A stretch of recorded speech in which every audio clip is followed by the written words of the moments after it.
విజయనగరం జిల్లా కొత్తవలస మండలం రాజీవ్ కాలనీలో ఏర్పాటు చేసిన డంపింగ్ యార్డును వెంటనే తరలించాలని కోరుతూ జనసేన పార్టీ నాయకులు జిల్లా కలెక్టరేట్లో నిర్వహించిన గ్రీవెన్స్ కార్యక్రమంలో ఫిర్యాదు చేశారు.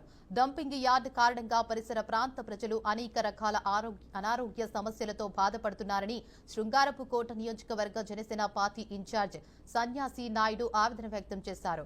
దుర్వాసన, కాలుష్యం కారణంగా స్థానికులు తీవ్ర ఇబ్బందులు ఎదుర్కొంటున్నారని తెలిపారు. గత 6 వారాలుగా గ్రీవెన్స్ కార్యక్రమంలో ఫిర్యాదు చేస్తున్నప్పటికీ ఇప్పటి వరకు ఎలాంటి చర్యలు తీసుకోలేదని ఆరోపించారు. ప్రజల ప్రాణాలను కాపాడే దిశగా ప్రభుత్వం స్పందించి రాజీవ్ కాలనీలోని డంపింగ్ యార్డును వెంటనే ఇతర ప్రాంతానికి తరలించాలని విజ్ఞప్తి చేశారు. కొత్త రాజధాని కాలనీ డంపింగ్ యార్డును తరలించమని, అది నిబంధనల పూర్తి విరుద్ధంగా పెట్టారని మేము ఆరోపణలు చేస్తూ గ్రీవెన్స్ 6 సార్లు ఇచ్చాము. అయితే గతంలో ఎంఆర్ఓకి, ఎండిఓకి, కలెక్టర్కి, మంత్రికి, ఎంపీకి కూడా ఇచ్చాము. వీళ్ళందరూ కూడా పరిష్కారం చేస్తూ ఉన్నారు. ఎంఆర్ఓ కూడా 2 సర్వే నెంబర్లు కేటాయించారు, ఇంకోసారి డంప్ చేయమని. అలాగే మరి పొల్యూషన్ బోర్డు వాళ్ళు కూడా వచ్చి ఎంక్వైరీ చేశారు. ఈ పొల్యూషన్ చాలా ఎక్కువ ఉంది, ఇది నిబంధన విరుద్ధంగా ఉంది, ఈ డంపింగ్ యార్డ్కి మీ అనుమతి ఇవ్వలేదని చెప్పేసి పొల్యూషన్ బోర్డు వాళ్ళు కూడా ఇటు కలెక్టర్కి, అటేమో ఎగ్జిక్యూటివ్ ఆఫీసర్కి కూడా ఇవ్వడం జరిగింది. మాకు కూడా కాపీ ఇచ్చారు. మరి పొల్యూషన్ నిబంధన విరుద్ధంగా ఉన్నటువంటి ఈ డంపింగ్ యార్డ్ వల్ల మాకు ఆ ఊరిలో విషజ్వరాలు వచ్చేస్తున్నాయి.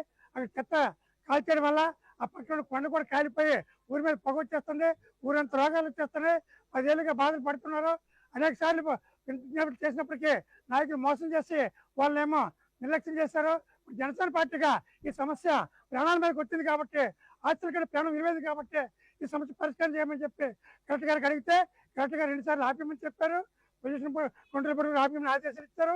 ఈ రోజు మళ్ళీ వచ్చి సార్ 100 టన్నుల చెత్త అక్కడ ఉందని చెప్పి పొల్యూషన్ వాళ్ళు చెప్పారు కాబట్టి దాన్ని కూడా తొలగించమని చెప్పి చెబుదామని వస్తే ఈ రోజేమో మిమ్మల్ని గంజాయి కేసు కింద బొక్కలో వేయిస్తాను, మీరు మళ్ళీ రావద్దు, ఆ సంగతి వదిలేయండి, మేము మళ్ళీ అక్కడే వేస్తాము, ఎక్కడ వేయమని చెప్పేసి, కొత్త వలస దగ్గర ఖాళీ లేదని చెప్పేసి చెప్పడం జరుగుతుంది.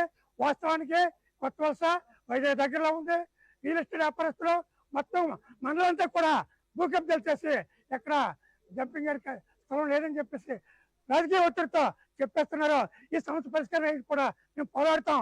ఈ కలెక్టర్కి దుర్మార్గమైనటువంటి ఈ ఆలోచనలే విరమించుకోవాలని ప్రభుత్వ ప్రతినిధిగా ఉండి కూడా ప్రజలకు వ్యతిరేకంగా, పేదలకు వ్యతిరేకంగా, కబ్జాదారులకు అనుకూలంగా ఈ కలెక్టర్ గారి స్టేట్మెంట్ ని జనసేన పార్టీ చాలా తీవ్రంగా ఖండిస్తూ ఉంది. భవిష్యత్తులో దీని మీద జనసేన పార్టీ తరఫున ఆ గ్రామస్తులు కలుపుకొని